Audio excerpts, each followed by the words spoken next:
আমি এই বাংলাদেশের মানুষের প্রতি সারা জীবন কৃতজ্ঞ এবং আমি ঋণী হয়ে থাকবো সবার কাছে। এবং এই ঋণের শোধ আমি কিভাবে করব জানি না। আম্মু ইন্তেকাল করেন 2005-এ। তো তারপরে থেকেই আসলে আমাদের জীবনে একটা ভাটা, আসলে একটা কষ্টের একটা ট্র্যাজেডি, যে একটা লাইফ। যখন এই কথাগুলো শুনছিলাম আমার চোখেই পানি এসে গেছে। আর আপনারা শুধু আবু যর গিফারিকে আপনারা হেল্প করেননি, আপনারা পুরো বাংলাদেশকে বাংলাদেশকে হেল্প করেছেন, বাংলাদেশের পাশে ছিলেন। আমার তাহাজ্জুদে সবসময় আবু জরের জন্য দোয়া থাকতোই, যে আল্লাহ আমার ভাইয়ের কণ্ঠকে। আসসালামু আলাইকুম রহমতুল্লাহি বারাকাতুহু। এই মুহূর্তে পৃথিবীর যে যেখান থেকে দেখছেন, আপনাদের সবাইকে জানাচ্ছি আন্তরিক শুভেচ্ছা ও অভিনন্দন। প্রিয় দর্শক, আপনারা দেখছেন মিম টিভির বিশেষ সাক্ষাৎকার। সদ্য অনুষ্ঠিত কুয়েত আন্তর্জাতিক ক্রীড়া প্রতিযোগিতায় বাংলাদেশের ইতিহাসে এই প্রথম যিনি তৃতীয় স্থান অর্জন করেছেন, যার জীবনের গল্প আমরা দেখেছি কুয়েত প্রতিযোগিতা যাবার আগে। ফাইনালি সে কুয়েত প্রতিযোগিতায় যে তৃতীয় স্থান অর্জন করেছেন, সে কারণেই আমরা আবারও তাকে স্টুডিওতে আমন্ত্রণ জানিয়েছি আন্তর্জাতিক প্রতিযোগিতার বিভিন্ন গল্প এবং অভিজ্ঞতা শুনবার জন্য। সাথে সাথে আমরা আমন্ত্রণ জানিয়েছি আমাদের আজকের বিশেষ অতিথির বড় ভাই, যার জীবনের গল্পে তার অনেক অবদানের কথা শুনেছিলাম। আমরা দুজনকে আজকে স্টুডিওতে আমন্ত্রণ জানিয়েছি।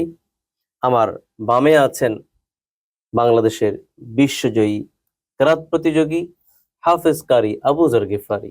আসসালামু আলাইকুম রহমতুল্লাহ। ওয়ালাইকুম আসসালাম রহমতুল্লাহি ওয়া বারাকাতুহু। কেমন আছেন আপনি? আলহামদুলিল্লাহ, আপনারা ভালো আছেন সবাই? আলহামদুলিল্লাহ।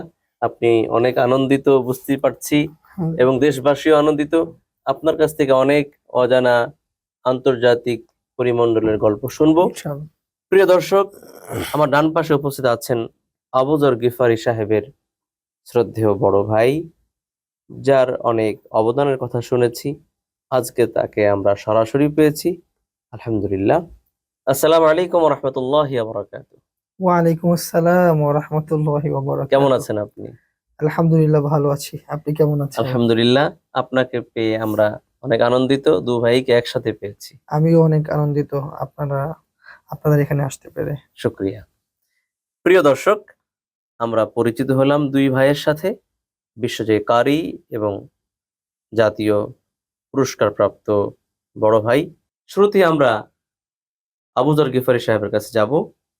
তাকে আমরা অনুরোধ করতে চাই, যেই তেলাওয়াতের মাধ্যমে বিশ্ব মঞ্চে আপনি তৃতীয় স্থান অর্জন করেছেন, সেখান থেকে কিছু অংশ যদি আমাদেরকে দর্শকদের উদ্দেশ্যে তেলাওয়াত করতেন। ইনশাআল্লাহ। প্রথমে আমি বলতে চাই যে যেটি আমার ভাগ্যে এসেছিল লটারির মাধ্যমে, সেটি মানে ওই প্রতিযোগিতার মধ্যে সবচেয়ে কঠিন তেলাওয়াত ছিল। তিলাওয়াত ছিল। এবং সেখানে মাদ গুন্না মিলিয়ে মাকামাতের যে সংমিশ্রণ, সেটি করা আমার জন্য খুব দুঃসাধ্য ছিল। আচ্ছা, তারপর এই আল্লাহ পাক, তেলাওয়াতটি কি কোনো বাছাইকৃত, মানে কিভাবে দেয় আপনাকে সিলেক্ট এটা করে দিল? হচ্ছে প্রতিযোগিতা শুরু হবার 24 ঘন্টা আগে আমাদেরকে একটা পেজ দেয়। আচ্ছা, তারা নির্ধারণ করে তারা দেন। নির্ধারণ করে দিবে আর কি, লটারি সিস্টেম। দেখা যায় সূরা বানি ইসরাইল, সূরা কাহাফ, দুইটা সূরা আসছে এবছর। তো এই দুইটা সূরা থেকে দেখা যাচ্ছে যার যেভাবে আয়াত আসছে লটারির মাধ্যমে ওইভাবে দিয়ে দেওয়া হয়েছে আর কি। 24 ঘন্টা আগে 24 এটাকে ঘন্টা রেডি করে মঞ্চে তেলাওয়াত মঞ্চে তেলাওয়াত করতে হয়। করতে হয়েছে যে। আচ্ছা আচ্ছা, তাহলে এটা একটি অনেক বড় চ্যালেঞ্জের বিষয়। হ্যাঁ, ওই 24 ঘন্টার মধ্যে আমাকে মানে রেডি করতে হয়েছে। আচ্ছা, এই গল্প আমরা শুনবো ইনশাল্লাহ। সেটাও আমি ইনশাআল্লাহ আপনাদের সাথে শেয়ার করবো। আসলে ইনশাল্লাহ আমরা তেলাওয়াত শুনবো। আসলে ইনশাআল্লাহ, জি। أعوذ بالله من الشيطان الرجيم.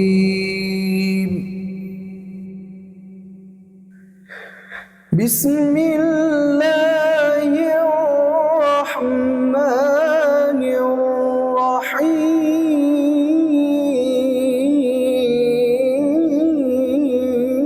الرحيم. يا رحمن يا رحيم. قل لئن اجتمعت الإنس والجن على أن يأتوا بمثل هذا،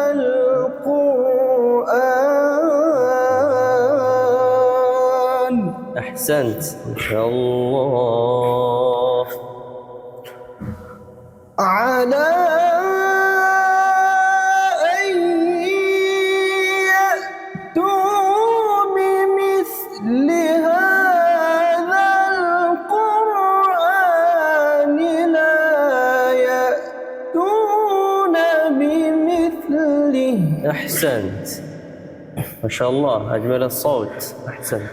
لا يأتون بمثله ولو كان بعضهم لبعض ظهيرا. الله الله الله. ولقد صرفنا للناس في هذا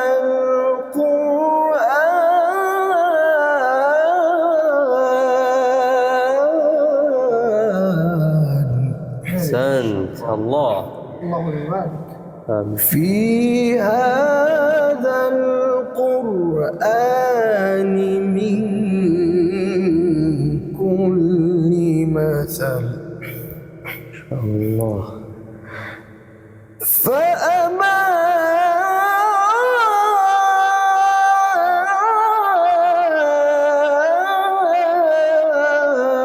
أكثر الناس إلا كفورا.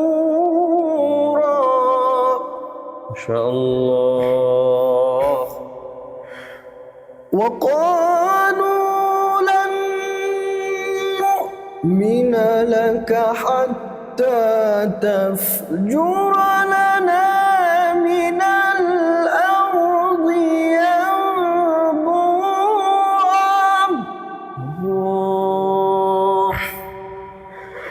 أو تكون لك جنة من نخيل وعنب فتفجر الأنهار.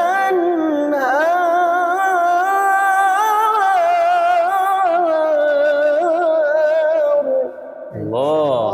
فتح الله لك. آمين. فتفجر الأنهار خلالها تفجيرا.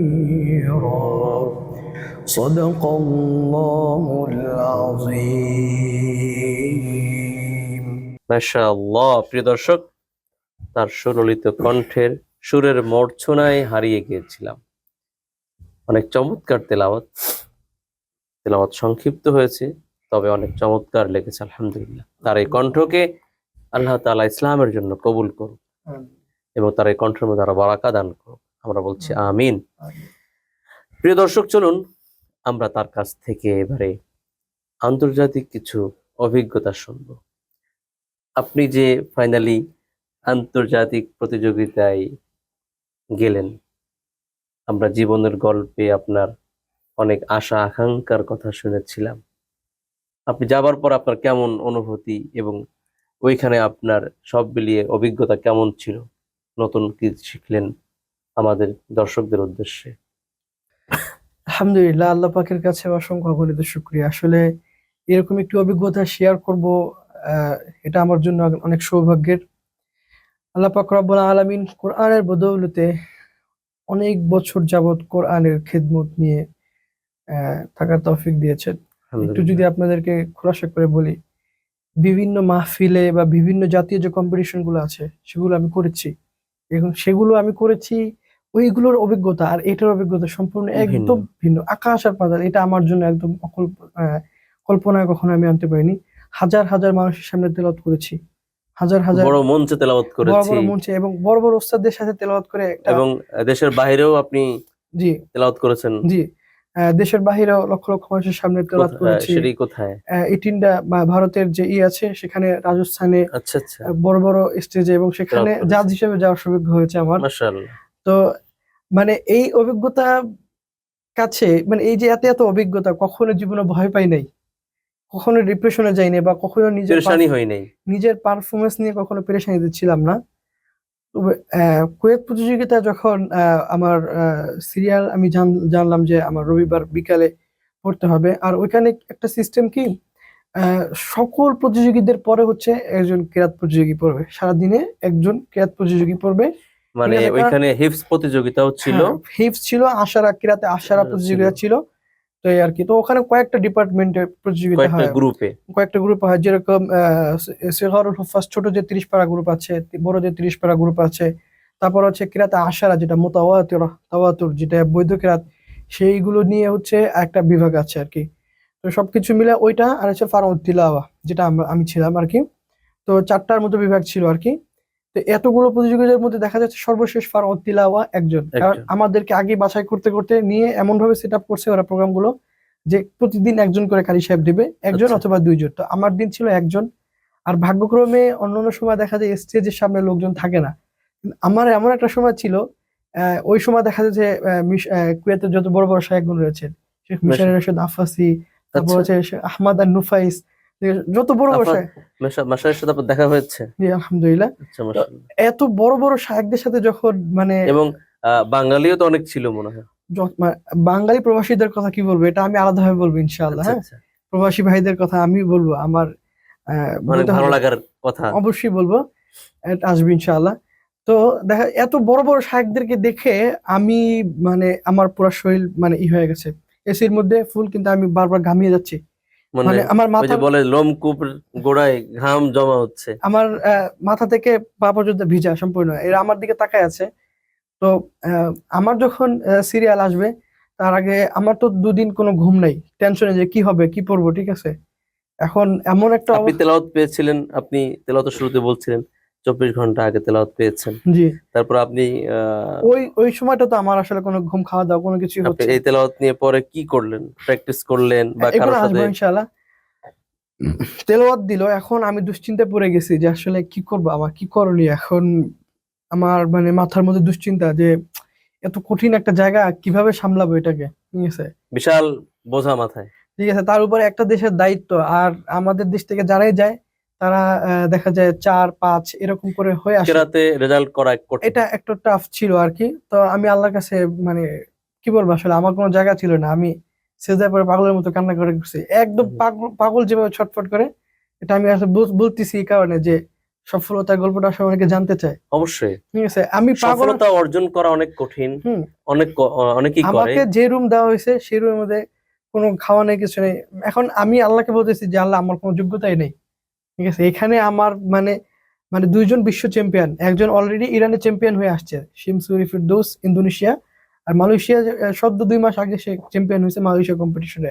তার এখন মানে আপনি দুজনই আপনার সিরিয়ালের শুরুতেই হ্যাঁ, ছিল, একজন প্রথম একজন দ্বিতীয়। একজন দ্বিতীয়। তো ওদেরকে দেখে তো আমি আরো হতাশ হয়ে গেছি। এখন আল্লাহ বলতেছি, আল্লাহ আমি কি করবো, আমার তো আর হবে না মনে হয়, ঠিক আছে। তো যাই হোক, অসুস্থ হয়ে পড়ছি দুশ্চিন্তা করতে করতে, এই আর কি। পরবর্তীতে যখন আপনার লটারি, তেলাওয়াত অসাধারণ ছিল, আমরা শুনেছি, লাইভ এটা এটা দেখেছি। এটা তো আমার সম্পূর্ণ উস্তাদদের অবদান, আলহামদুলিল্লাহ। আমি যখন তেলাওয়াত পাইলাম, আমার যত উস্তাদ রয়েছে সবাইকে দিয়েছি আলহামদুলিল্লাহ। দিয়েছি আহ, বলতে? মানে সবাইকে ওই লটারিটা আমি পাঠিয়ে দিই, উস্তাদ এখান থেকে লটারি আসছে, আমি এখানে দিয়ে দিছি। তো দেখা যায় আমার ইন্ডিয়ান এক উস্তাদ রয়েছে কারি জাবির হুসাইন, উনি আমাকে সর্বপ্রথম হেল্প করেছে আর কি, যে এভাবে এভাবে সুন্দর সাজিয়ে পড়ো। এরপর আমার উস্তাদ রয়েছে কারি খালেদ সাইফুল্লাহ, ঠিক আছে। উনি আমাকে মাকামাত বুঝিয়ে দিচ্ছে যে এইভাবে এভাবে মানে এই আয়াতের সাথে মিলায়, মানার সাথে মিলায়, মানার সাথে মিলায় এভাবে মাকামাত গুলো সাজাও, সিকোয়েন্সটা যেটা আর কি। মানে অর্থের সাথে মিল রেখে হুম, সুর দাও। হ্যাঁ, এটা আর কি। তো মাকামাতে একজন একজন মানে তাজবিদে হচ্ছে কারি জাবির হোসেন সাহেব, ওকে উনি মেহনত করতে শুরু করলো আর কি। এক পর্যায়ে এসে আমাদের বাংলাদেশের সিনিয়র কারি কারি আব্দুল্লাহ সাহেব, ঠিক আছে, বাংলাদেশ কোরআনুল হুফাজের যিনি বর্তমান সভাপতি, তিনি আমাকে ফোন দিলেন। আমি তাকে ফোন দিলাম, ফোন দেওয়ার পরে বলতে, ওস্তাদ আমি তো আসলে বুঝতেছি না কি করব। এখন আপনার আমাকে এমন এক জিনিস আমাকে মানে, ঠিক আছে, মানে ধরে আমাকে কিছু করেন, ঠিক আছে। তা আমি এমন একটা জায়গায় কেন পাঠাইছেন আমাকে, পাগল হয়ে গেছি। মানে আমি যে তাকে কি বলতেছি আমি নিজে বুঝতেছি না, ঠিক আছে। পরে সে আমাকে কোনো কিছু বলে নাই, শুধু আমাকে উৎসাহ দিছে। উৎসাহ দেওয়ার পর শুনো, পড়া শুনছে। একবার শোনানোর পরে এটা আর একটু আপডেট করো, আবার একটু আপডেট করো, আবার একটু আপডেট করো। তো এক পর্যায়ে শুনতে শুনতে এবার করছে, হ্যাঁ ঠিক আছে, আমার সুন্দর হয়েছে। তো প্রতিযোগিতা যখন যাবো আর কি, 10টা আমার তেলাওয়াত, 9টায় আমাদের উস্তাদ কারি নাজমুল সাহেব হুজুরকে, আমার দুইজন উস্তাদকে আমি ফোন দিয়েছি।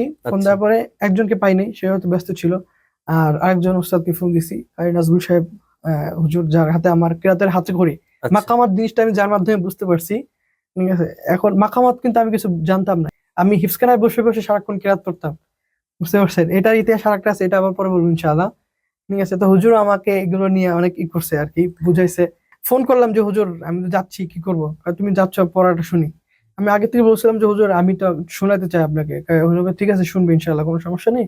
হুজুর কিন্তু ব্যস্ত, আর তখন হচ্ছে ওই দেশের 9টা, বাংলাদেশের শোনাতে 10টা, 11টা, 12টা, একটা, বুঝতে পারছেন, রাত। বাংলাদেশ রাত 1টা। তো ওই সময় আমি চিন্তা করতেছি হুজুর তো 10টার মধ্যে ঘুমায় যায়, হুম হুম। অসুস্থ মানুষ, এখন হুজুরকে পাবো কিনা। তারপর ফোন দিয়ে যদি বাই চান্স পাওয়া যেত হইলো আর কি। তো পাইলাম ওই সময়, হুজুরকে শুনাইলাম, হুজুরে একদম 40 মিনিট ধরে মানে মাস্ক করাইছে আমাকে আচ্ছা মাশাআল্লাহ। কলের মাধ্যমে।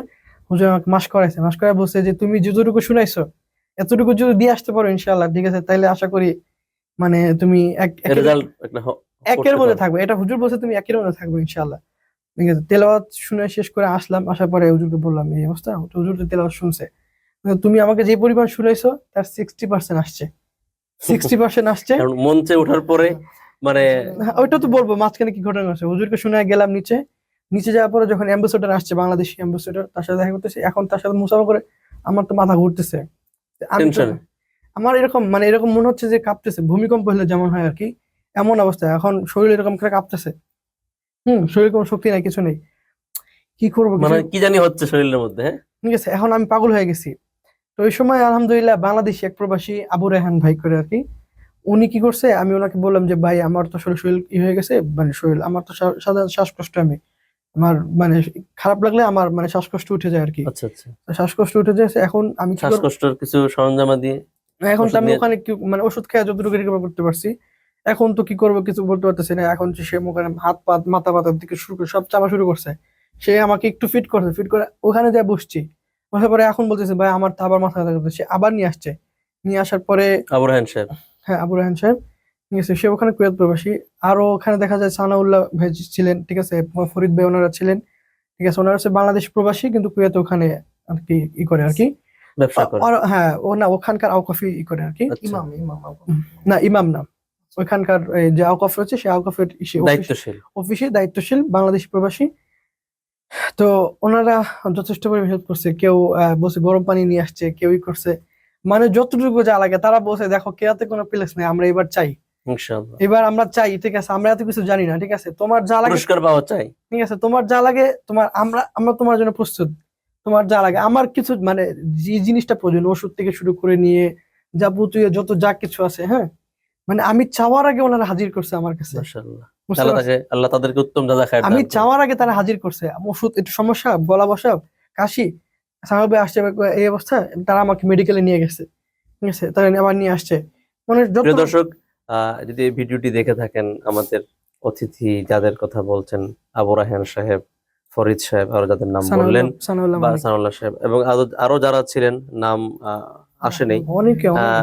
সবাইকে আহ, আন্তরিক মোবারকবাদ জানাচ্ছি, বিশেষ করে আমার পক্ষ থেকে। এজন্য যে যখন এই কথাগুলো শুনছিলাম আমার চোখে পানি এসে গেছে। আর আপনারা শুধু আবু যর গিফারিকে আপনারা হেল্প করেননি, আপনারা পুরো বাংলাদেশকে help। বাংলাদেশকে হেল্প করেছেন, বাংলাদেশের পাশে ছিলেন। জি। তখন আমি বুঝতে পারলাম যে আসলে এমন অবস্থা, আমি কি করবো বুঝতে পারতেছিলাম না। ওই সময় আমি দোয়া ইউনুস পড়তেছি আর দূরে সরে পড়তেছি, ঠিক আছে, দোয়া ইউনুস পড়তেছি আর দূরে সরে পড়তেছি। এখন তো ধরছে আমার মানে বমি আসছে, একবার বমি করে আসছি, বসছি, ঠিক আছে। তখন অলরেডি যে আশারা পড়তেছে আর কি, সে আমেরিকা থেকে না ইথিওপিয়া থেকে একজন প্রতিযোগী, তার 4টা প্রশ্ন শেষ, আর একটা প্রশ্ন বাকি আছে শুধু। হেফজের আর কি। না, আশারা কিরাত আশারা আশারা, হ্যাঁ? তার একটা প্রশ্ন বাকি আছে, তার এই একটা প্রশ্ন পড়ি আমি, এখন ওই পুস্তক আমাকে খুঁজতেছে, পাচ্ছে না। কই গেলাম কই গেলাম, তো এদিকে এখানে সেখানে খুঁজতেছে, পরে দেখে বাথরুমে বমি করতেছি, ওইখান থেকে আসছি, আসার পরে আবার গেছে, আবার ওইখানে বমি করছে, প্রেসার। এখন মানে ওইখানে টুপি যেটা ছিল আমার, টুপি যারা দেখছে আমার প্রতিযোগিতার তেলাওয়াত, আমার টুপি ছিল একটা, কিন্তু পরবর্তীতে আমি ওই রায়হান ভাইয়ের একটা টুপি নিয়ে কোন রকম শুধুমাত্র স্টেজে গেছি আমার কোট থেকে শুরু করে যাবতীয় জায়গা সবকিছু আমি খুলে ফেলছি, বুঝতে পারছি। পেরেশানিতে পেরেশানিতে শরীর অসুস্থ হয়ে গেছে। আমি কি রেখে কি করবো আমি বুঝতে পারছিলাম না, এমন একটা অবস্থা, এমন সিচুয়েশন নিয়ে পরে যাই হোক, পরে বমি করলাম, বমি করার পরে বলতে বলতে আমার নাম ঘোষণা করছে, ঘোষণা করার পরে মানে উপস্থাপক আমাকে ঠেলতেছে ই করার জন্য, যাওয়ার জন্য। ঠিক আছে। পরে যাই হোক, পরে আমি গেলাম, ওখানে যাওয়ার পরে বসলাম, বইসা প্রথম আয়াতে একটু ভয় পেয়েছি, কারণ বিশাল বড় আয়াত দিছে আমাকে। কুল্লা ইন ইজতামাআতিল ইনসু ওয়াল জিন্নু আলা আইয়াতু বিমিসলি হাযাল কুরআনি লা ইয়াতুনা বিমিসলি। আপনি আলা ইয়াতুতে মনে হয় অক্ফ অক্ফ করেছেন। করছে, কারণ আমি বুঝতে পারছি আসলে এটা উত্তম অক্ফ হয় না আর কি, ওয়াকফের যে সিস্টেম রয়েছে সেই অনুযায়ী। তো এটা আমাকে করতে হয়েছে। এরপরে চিন্তা করলাম যে যাক, একটা আমার তো বিপদ শেষ, এখন আর ভয় পাওয়া লাভ নেই, ঠিক আছে। চালিয়ে যাই। এখন আর ভয় পাওয়া লাভ নেই, এখন আল্লাহর নামে চলতে থাকুক ইনশাআল্লাহ। এই মনে করেন যে আলাইয়া এত পড়ার পর থেকে মানে এই যে আমার যে ভয় কাটছে, আজ কাটছে, কালো কাটছে, এই পরে আলহামদুলিল্লাহ আমি খুব রিল্যাক্সে পরে আসছি। ইনশাআল্লাহ। পরে আসার পরে আমি পুরো সুস্থ, এবং ওখানকার যারা ছিল ওরা বলতেছে খুব খুশি হয়েছে, ওরা ওরা বলতেছে অবশ্যই প্লেস থাকবে, অবশ্যই place। আমি বলতেছি প্লেস হয়তো থাকবে না, কারণ পরে আমার একটি ভুল হয়েছে, এরকম একটা মনের মধ্যে। না, ওটা ভুল না, অ্যাকচুয়ালি ওটা হচ্ছে ওয়াকফে অক্ফে। হাসানা, যেটাকে সুন্দর, যেটা আর কি, ওটা সুন্দর হয় না। পরবর্তী বিচারকরা বুঝতে পারছে যে আয়াতটা অনেক বড় পড়ে গেছে, বুঝতে পারছেন। ওরা বলছে লা ইয়াতুনা বিমিসলি হাযাল কুরআন, হ্যাঁ, আলা ইয়াতু বিমিসলি হাযাল কুরআন থামলে সুন্দর হইতো, কিন্তু আমি ওখানেও পারি না, যে আমার ভয় কাজ করছে এতটুকুর জন্য। ওইটা ভালো হলে আরেকটু হয়তো আমি সেকেন্ড হয়তো বা একটা আগে বাট্টু নাম্বারটা ভালো হতো। আরেকটু আগে যেতে পারতাম আর কি। তারপর আলহামদুলিল্লাহ যে বিশ্ব মঞ্চে তৃতীয় স্থান বাংলাদেশ। এই আর কি। তো আলহামদুলিল্লাহ, মানে সর্বোপরি হচ্ছে যে আমার যে ওস্তাদের কথা বললাম আর কি, তো এই ওস্তাদের আমাকে যথেষ্ট হেল্প করেছে আলহামদুলিল্লাহ। আহ, এই কারণে আলহামদুলিল্লাহ ওস্তাদদের মানে ডেডিকেশন দেখে মনে হয়েছে যে ঠিক আছে, তারাও খুব করে চাচ্ছিল যে বাংলাদেশ কেরাতে ঘুরে দাঁড়াবে, বা বিশ্বমঞ্চে। আমার একটা নিয়ত ছিল যে আমি জানান দিতে চাই আসলে বাংলাদেশ বিশ্বমঞ্চে কেরাত পড়ার জন্য, কেরাতে প্রস্তুত একটা জেনারেশন বাংলাদেশ আসবে, যে জেনারেশন কেরাতকে লিড করবে বাংলাদেশে। অবশ্যই এটা আমার সবসময় স্বপ্ন ছিল। বাংলাদেশ সব সময় বরাবর হেফজে ভালো করে, জি, আর কেরাতে ভালো করাটা খুবই চ্যালেঞ্জ, কম চ্যালেঞ্জ চ্যালেঞ্জিং বিষয়। খুবই কম তো বলতে আশা করছি রেয়ার। আমি যদি হ্যাঁ, বলি, আমার ওস্তাদ শেখ আহমদ বিন ইউসুফ আল আজহারি ইরানে তৃতীয় হয়েছিল, ওনার পরে তো আর বাংলাদেশে কেরাতের রেজাল্ট নাই। সেভাবে নাই। আমাদের অন্য একজন কারি সাহেব মিশরে কারি হ্যাঁ হ্যাঁ, তানভীর আহমেদ, কারি তানভীর আহমেদ, সে সে বুরসাইদে তৃতীয় হয়েছে। বাংলাদেশ থেকে অফিসিয়ালি যায়নি, হ্যাঁ, অফিসিয়ালি যায়নি, সে তার বাকি সেও ব্যক্তিগতভাবে যে অর্জন করেছে। অর্জন করেছে। হ্যাঁ, অর্জন বাংলাদেশের। তারপরে বাংলাদেশের আরেকজন ছোট কারি ইরানে মুশফিকুর হ্যাঁ মুশফিকুর, তৃতীয় হয়েছে। মাশাআল্লাহ। কিন্তু অফিসিয়ালি ভাবে বিশেষ করে বড়রা হুম হুম। এই রেজাল্টটা একদমই ফাউন্ডেশনের, অনেক বাংলাদেশ দিন পর ইসলামিক ফাউন্ডেশনের মাধ্যমে মনোনীত হয়ে মনোনীত হয়ে এটা পুরস্কার নিয়ে আসা আর একটা চ্যালেঞ্জ আমার জন্য ছিল, কারণ এই প্রতিযোগিতা হওয়ার আগে দুইবার তিনবার হচ্ছে রেজাল্ট মানে মানে প্রতিযোগিতার শিডিউল চেঞ্জ হয়েছিল। হ্যাঁ, দেশের মানুষের যে আস্থা বা ভরসা বা যে আশা নিয়ে আমাকে তারা পাঠিয়ে আন্দোলনের মাধ্যমে, ঠিক আছে, যে স্বচ্ছ বিচারকের মানে বিচারকের ভূমিকা, বিচারকদেরকে সাহায্য করা, এবং সেখানে আমাকে প্রতিনিধিত্ব করার জন্য নির্বাচন করা, প্লাস ওই পর্যন্ত যাওয়া আমার জন্য মানে এটা মানে সবকিছু কালে আমার মাথার চোখের মধ্যে, আমি চোখ যখন বন্ধ করি তখন আমার তাদের কথা মনে পড়ছে যে ফাইনালি আপনি বাংলাদেশের সম্মানকে ধরে হ্যাঁ, রেখেছেন আমি চেয়েছিলাম আলহামদুলিল্লাহ। যে বাংলাদেশে কেরাতের নতুন একটি যুগ শুরু হবে, এটাই আমার ইনশাআল্লাহ। ইচ্ছা ছিল আলহামদুলিল্লাহ। আমরা এই আশাও করি দর্শকদের কাছে যে আবুজার গিফারি কুয়েত আন্তর্জাতিক প্রতিযোগিতায় তৃতীয় স্থান অর্জন করেছে, সে আগামীতে জানুয়ারি 2025 সালের শুরুতেই ইরান ক্রাত প্রতিযোগিতায় অংশগ্রহণ করবে। আমরা চাইবো, দোয়া করব আল্লাহর কাছে মন খুলে যে বাংলাদেশ যেন ইরানের ক্রাত প্রতিযোগিতাতেও স্থান, কোনো একটি স্থান অর্জন করেন, সেই আশাই করছি আল্লাহর কাছে, এবং দোয়াও করছি আবুজার গিফারির জন্য আল্লাহ তাআলা তাকে সেই তৌফিক দান করেন। আমিন, জি। শুকরান। কুয়েত আন্তর্জাতিক প্রতিযোগিতায় ফাইনালে আপনি পুরস্কার পেলেন, আলহামদুলিল্লাহ, বাংলাদেশের সম্মানকে সমুন্নত করেছেন। আপনার এক কথায় অনুভূতিটা? জি আলহামদুলিল্লাহ, আসলে অনেক ভালো। প্রথমবারের মতো কোন আন্তর্জাতিক প্রতিযোগিতায় আমি জীবনের প্রথম অংশগ্রহণ করেছি এবং অভিজ্ঞতাগুলো আপনাদের সাথে শেয়ার করেছি। তবে আমি আসলে যেটা বলতে চাই সেটা হচ্ছে যে আমি এই বাংলাদেশের মানুষের প্রতি সারা জীবন কৃতজ্ঞ, এবং আমি ঋণী হয়ে থাকবো সবার কাছে। এবং এই ঋণের শোধ আমি কিভাবে করব জানি না, তবে ইনশাআল্লাহ আল্লাহ পাক রব্বুল আলামিন যেহেতু আমাকে কোরআনের সাথে রেখেছেন, এই কোরআনের খিদমতের মাধ্যমে ইনশাআল্লাহ আমি আপনাদের পাশে থাকার চেষ্টা করবো ইনশাআল্লাহ। ইনশাআল্লাহ। প্রিয় দর্শক, আমরা শুরুতেই তার বিশ্ব মঞ্চের তেলাওয়াতের অংশ, কয়েক লাইন শুনেছি। চলুন আমরা এই মুহূর্তে তার বিশ্ব মঞ্চের সেই তেলাওয়াতের কিছু অংশ শুনে আসি। أعوذ بالله من الشيطان الرجيم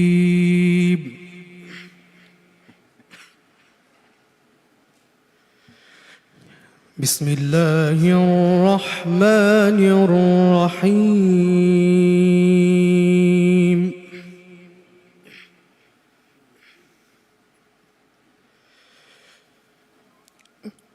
قل لئن اجتمعت الإنس والجن على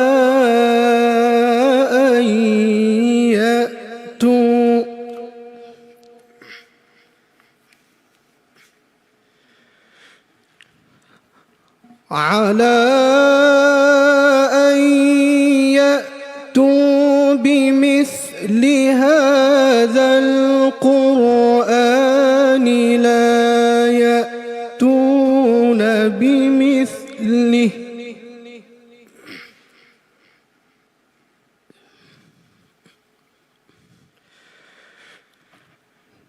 لا يأتون بمثله ولو كان بعضهم لبعض ظهيرا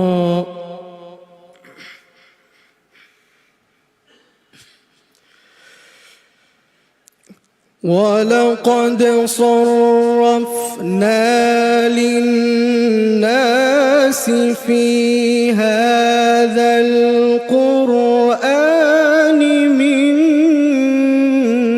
كل مثل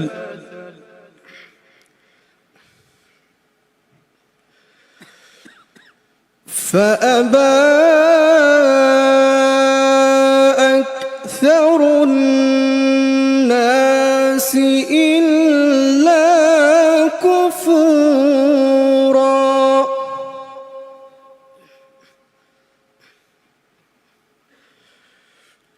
وقالوا لن نؤمن لك حتى تفجر لنا من الأرض ينبوعا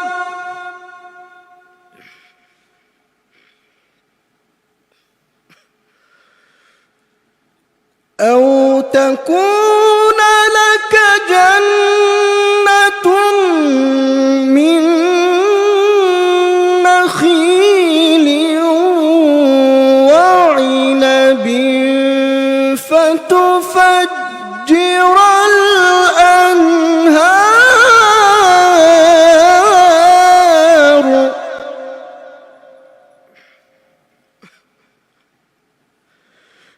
فتفجر الأنهار خلالها تفجيرا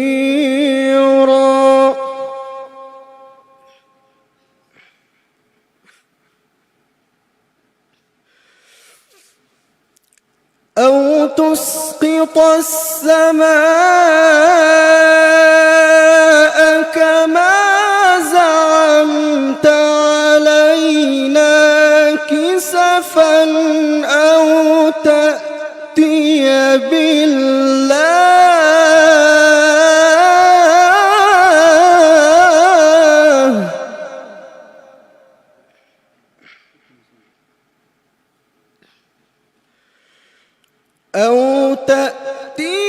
بالله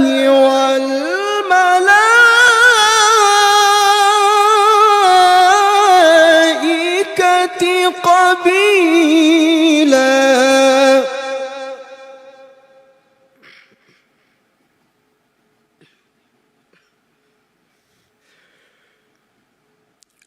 أو يكون لك بيت من زخرف أو ترقى في السماء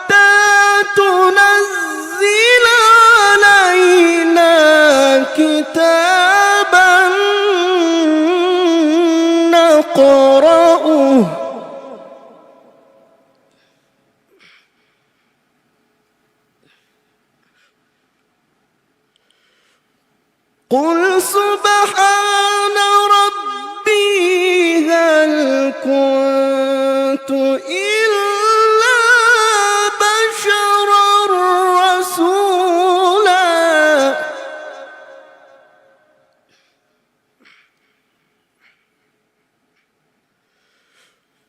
وما منع الناس أن يؤمنوا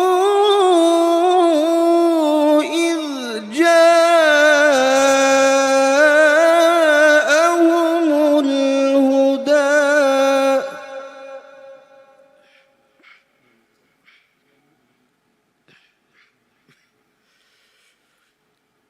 إذ جاءهم الهدى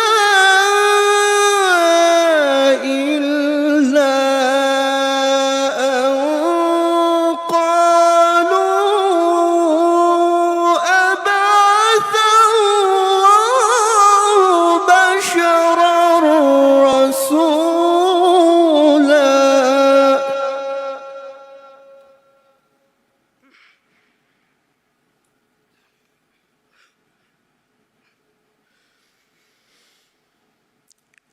قل لو كان في الأرض ملائكة يمشون مطمئنين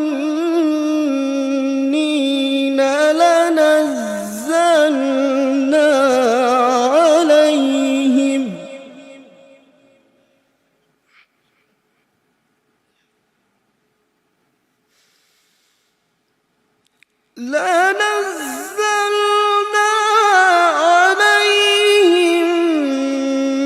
من السماء ملكا رسولا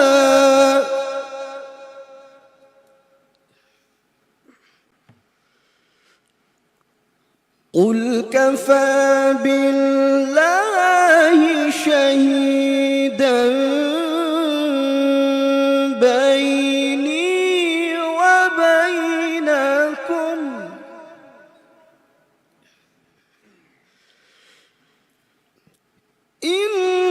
إنه كان بعباده خبيرا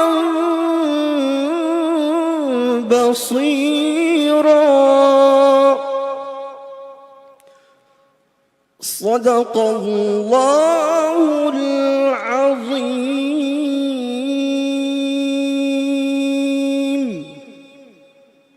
প্রিয় দর্শক, আমরা সেই বিশ্বমঞ্চের অসাধারণ তেলাওয়াত শুনলাম, আলহামদুলিল্লাহ।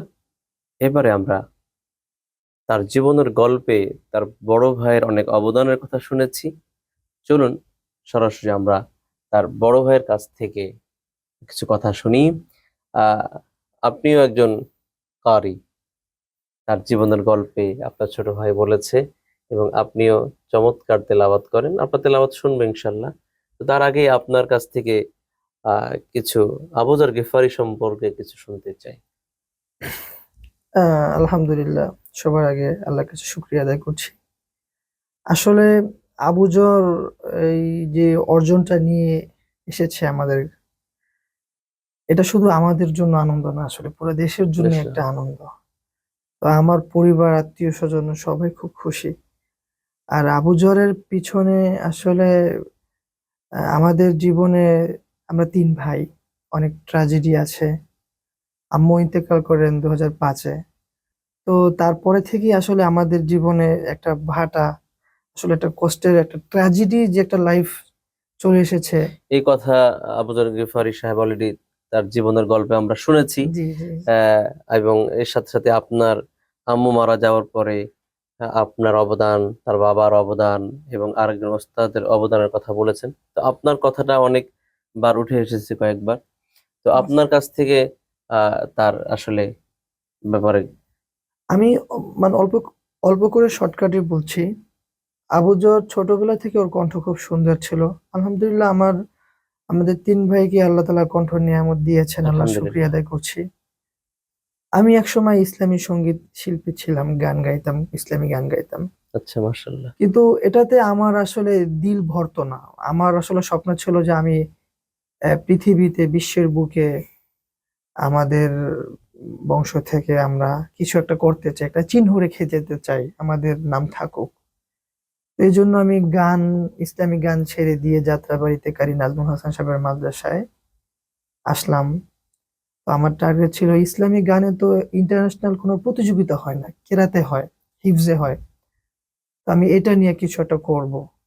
তো আসলে এই পিছু টান থাকার কারণে আমি তো বড়, আমার দ্বারা এটা হয়ে ওঠেনি। বড়দের দায়িত্ব বেশি হ্যাঁ, থাকে। তো আমি আসলে স্বপ্ন দেখতাম যে ওয়ার্ল্ড ওয়ে, পৃথিবী, সারা ওয়ার্ল্ড ব্যাপী একটা কিছু করব আমরা। তো সেই লক্ষ্যে আমি সেই গাজীপুর থেকে দেখা গেছে ফজরের নামাজের আগে উঠতাম, অনেক আগে উঠে। সে অনেক মানে কষ্টের কথা, তো ওইদিকে যেতে চাই না। তো আমি 2008-এ যাত্রাবাড়িতে এসে ভর্তি হই কারি নাজমুল হাসান সাহেবের প্রতিষ্ঠানে। কেরাতের জন্য, না, হিফজের জন্য। হ্যাঁ, হিফজের জন্য ভর্তি হই। আচ্ছা, হাফেজ হবার পরে আসছি আর কি। আচ্ছা। তো তো 2008 থেকে 10 পর্যন্ত হিফজ শুনাই। তো শোনানোর পরে গিয়ে একাডেমিক যে লাইফ আছে, হ্যাঁ, ক্লাস 8-এ গিয়ে ভর্তি হই তখন। তো তখন তারপরে প্রতি শুক্রবার কিন্তু কেরাত শিখতে আসতাম কারি নাজমুল হাসান সাহেবের এখানে, সেই গাজীপুর সাপ্তাহিক থেকে। ক্লাস হ্যাঁ, করতে আসতেন হ্যাঁ। গাজীপুর থেকে। তো ওই অবস্থায় আমার আমার জীবনের জাতীয় অর্জনগুলো, জাতীয় পর্যায়ে কেরাতে পুরস্কার পাই আমি। তো আমার স্বপ্ন ছিল যে আসলে আমি যেভাবে করে আগানো দরকার সেভাবে পারতেছি না, আমার আবু জরকে আমি ওইভাবে করে তৈরি করব। তো আবু জর তখন, তো আপনারা শুনছেন, জালহেরা মাদ্রাসায় পড়তো, তখন জি। ছোট। তো আমার মনে মনে স্বপ্ন ছিল আর একটু বড় হোক, তখন আমি দেবো এখানে। ওই লক্ষ্যেই কারি নাজমুল হাসান সাহেব ওস্তাদ জি এনার মাদ্রাসায় নিয়ে আসি, ভর্তি করি, হিফজখানায়। হিফজখানায় ভর্তি করি। তো হিফজু পড়ে, তো ওখান থেকে একটু একটু করে কেরাত শেখা। তো আলহামদুলিল্লাহ, এরপরে সিটিভিতে পুরস্কার পায়, এটিএন বাংলায় আবুজার কেরাতে পুরস্কার পায়। আমি কিন্তু আমার স্বপ্ন দেখা বন্ধ করিনি, যে কোনো না কোনো ভাবে আমরা আসলে এই ভালো পর্যায়ে। ভালো পর্যায়ে যাব, ইন্টারন্যাশনাল পর্যায়ে আমাদের বংশ থেকে বা আমাদের এলাকা থেকে দেশের জন্য আমাদের সুনাম একটা, বয়ে হ্যাঁ, আনবো। সুনাম বয়ে আনবো। এটা একটা নিয়ত আমার কাছে ছিল। আল্লাহর কাছে সবসময় দোয়া করতাম। এই দোয়া করতাম।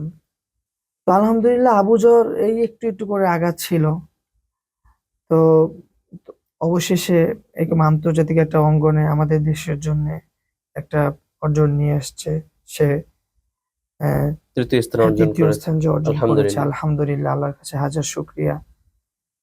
তো তখন যখন আপনি শুনলেন যে সে বিশ্ব মঞ্চে তৃতীয় স্থান অর্জন করেছে, রেজাল্ট যখন আপনি শুনলেন, ওই মুহূর্তে আপনার কাছে কেমন লাগছিল যে আপনার ছোট ভাই, আপনি যাকে সেই গাজীপুর থেকে ছোট অবস্থায় নিজ দায়িত্বে এনে এখানে আপনি মাদ্রাসায় দিয়েছিলেন যাত্রাবাড়ি তাহফিজুল কোরআন, এবং ওইখান থেকে হাঁটি হাঁটি পা পা করে সে এই পর্যন্ত শেষ পর্যায়ে বিশ্ব মঞ্চে অংশগ্রহণ করলো, পুরস্কার পেল, এই যে বিশাল একটা জার্নি, আপনার ওই মুহূর্তটা কেমন লাগছিল? আসলে এই রেজাল্টটা শোনার পরে আমি কি বলবো, আমি তো আনন্দে আত্মহারা হয়ে গেছি। আল্লাহর কাছে সেজদা অবনত হয়ে, মানে আমি চোখের অশ্রু তো আরো আগে থেকেই ফেলতেছিলাম। আবুজা যখন কুয়েত গেছে, বা ছোটবেলা থেকেই সবসময় দোয়া পড়ছি। হ্যাঁ, আমার তাহাজ্জুদে সবসময় আবুজরের জন্য দোয়া থাকতোই, যে আল্লাহ আমার ভাইয়ের কণ্ঠকে, আমি সবসময় ওই আয়াতটার দিকে খেয়াল করতাম যে ওই যা তুলিয়াত আলাইহিম যাদাতুহুম ঈমানা। আবুজরকে আল্লাহ তুমি এমন তেলাওয়াত দান করো যে যারা কোরআনের সুরগুলোকে সবসময় মনের ভিতরে লালন করে, তাদের জন্য চোখের পানিগুলা যেন আসে, তুমি এই তেলাওয়াত দান করো। তো যাই হোক, আলহামদুলিল্লাহ দোয়া তো অনেক করছি। তো পুরস্কারের এই অর্জনটা যখন শুনছি, আলহামদুলিল্লাহ আমি আনন্দে আত্মহারা হয়ে গেছি। আলহামদুলিল্লাহ। আপনার বাবা অসুস্থ, আপনার বাবা থাকলেও তার কাছ থেকে অনুভূতি শুনতে পারতাম। আসলে আব্বুর কথা কি বলবো, মাকে হারানোর পরে বাবা তো একদম বটবৃক্ষের মতন আমাদেরকে আগলে রেখেছেন, পথ দেখিয়েছেন। এটার পিছনে আসলে ওনার ভূমিকা অনেক অতুলনীয়। অতুলনীয়। আল্লাহ তোর যা বাবাকে নিয়ে খায়াত দান করুক। আমিন, আমিন। তো যাই হোক, এই আবুজরের এই যে সাফল্য অর্জনে আমরা সবাই খুশি। আমি আপনাকে সহ সবার কাছে অনুরোধ করব, ইরানে যেন আবুজর ভালো ফার্স্ট হতে পারে, আমিন, অবশ্যই। ফার্স্ট হতে পারে। এই দোয়া যেন দেশবাসী আবু জরের জন্য রাখেন, করেন। শুকরিয়া। তাদের মুসাল্লায় যেন অবশ্যই আবু জরের জন্য এই দোয়াটা রাখেন যে আবু জর যেন ইরানে ফার্স্ট হতে পারে। ইনশাল্লাহ আশা কারণ করছি আমাদের দর্শক দেশবাসী সবাই দোয়া করবে আবু ইনশাআল্লাহ যর গিফারি সাহেবের জন্য, যাতে করে ইরানের মঞ্চেও ভালো করতে ভালো পারে। করতে পারে, জি ইনশাআল্লাহ।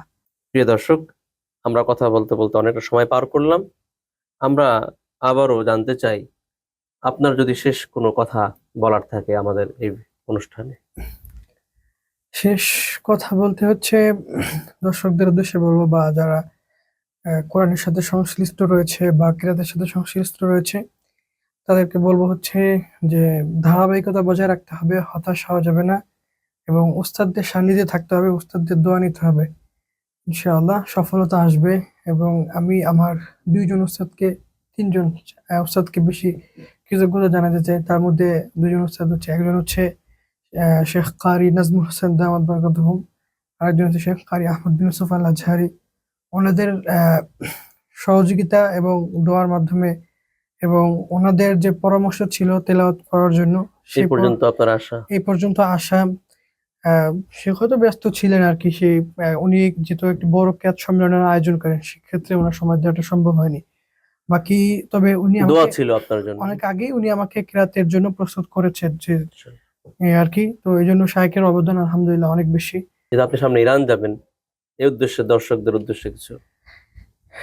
এখন একটাই, ইরান যেহেতু যাচ্ছি ইনশাআল্লাহ, আপনাদের কাছে একটাই দোয়া চাই যেন আল্লাহ পাক রব্বুল আলামিন, আমি আসলে এই সফলতাগুলো কখনোই আমি আমার নিজের করে চিন্তা করি না। আমি চিন্তা করি যে আল্লাহ পাক রব্বুল আলামিন এই ইরানের যে বিশ্বের সর্ববৃহৎ কিরাত প্রতিযোগিতা রয়েছে, সেখানে যেন আল্লাহ পাক রব্বুল আলামিন এই বাংলাদেশের কিরাত অঙ্গনকে সম্মানিত করেন, আমিন। এবং এই কিরাতের যে বিপ্লব বাংলাদেশে হচ্ছে বা হবে ইনশাআল্লাহ, সেটা যেন আল্লাহ পাক রব্বুল আলামিন কবুল করে নেয় ইনশাআল্লাহ। এবং আমি বিশ্বাস করি, দেশবাসী যদি সে দোয়া এবং ভালোবাসা আমাদের প্রতি রাখে ইনশাআল্লাহ, আমাদের যে প্রজন্ম রয়েছে ইনশাআল্লাহ, সেই প্রজন্ম থেকে একটা সময় ধারাবাহিকভাবে পুরস্কার আসবে বলে আমি আশাবাদী ইনশাআল্লাহ। আমিন, আল্লাহ কবুল করুক। শুকরিয়া, আপনাকে অসংখ্য মোবারকবাদ আপনার ব্যস্ততার মধ্যেও আমাদের স্টুডিওতে সময় দেওয়ার জন্য। জাযাকুমুল্লাহ খাইর। প্রিয় দর্শক, আজকের অনুষ্ঠানের একদম শেষ পর্যায়ে আপনারা দেখছিলেন মিম টিভির বিশেষ সাক্ষাৎকার আবু যর গিফারি সাহেবকে নিয়ে। এবারে আমরা তার বড় ভাই, জাতীয় পুরস্কার প্রাপ্ত অসংখ্যবার কারি হানজালা তাওহীদের কণ্ঠে তেলাওয়াত শুনতে শুনতে বিদায় নিব। তার আগে আমি বিদায় নিতে চাই, পুরো সময় জুড়ে ছিলাম আমি মাহমুদুল হাসান। এই অনুষ্ঠান আপনাদের কেমন লাগছে এই বিষয়ে আপনারা সুন্দর পরামর্শ দিবেন আশা করছি। সবাই ভালো থাকুন, সুস্থ থাকুন, আবারও দেখা হবে ইনশাআল্লাহ। আল্লাহ হাফেজ। আসসালামু আলাইকুম রহমতুল্লাহি ওয়া বারাকাতুহু। أعوذ بالله من الشيطان الرجيم.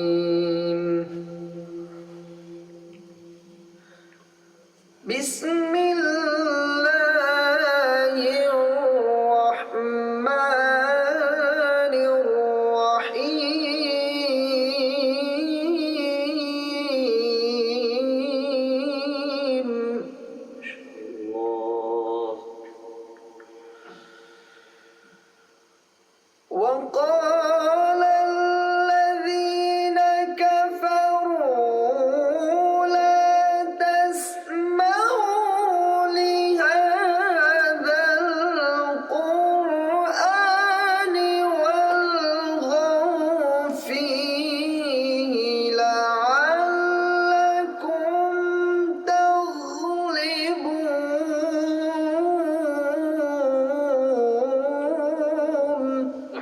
ما شاء الله، حياك الله. فلنذيقن الذين كفروا عذابا شديدا. الله. فلنذيقن الذين كفروا عذابا شديدا ولنجزينهم أسوأ আল্লাহ আল্লাহ। ولنجزينهم أسوأ الذي كانوا يعملون মাশাআল্লাহ। ذلك جزاء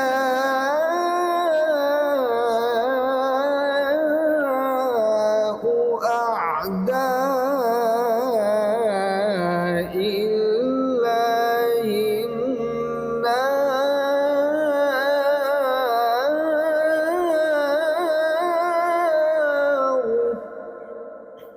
لهم فيها دار الخلد أحسنت. جزاء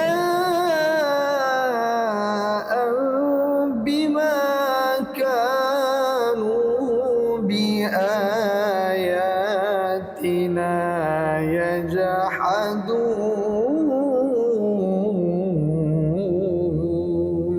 ما شاء الله. صدق الله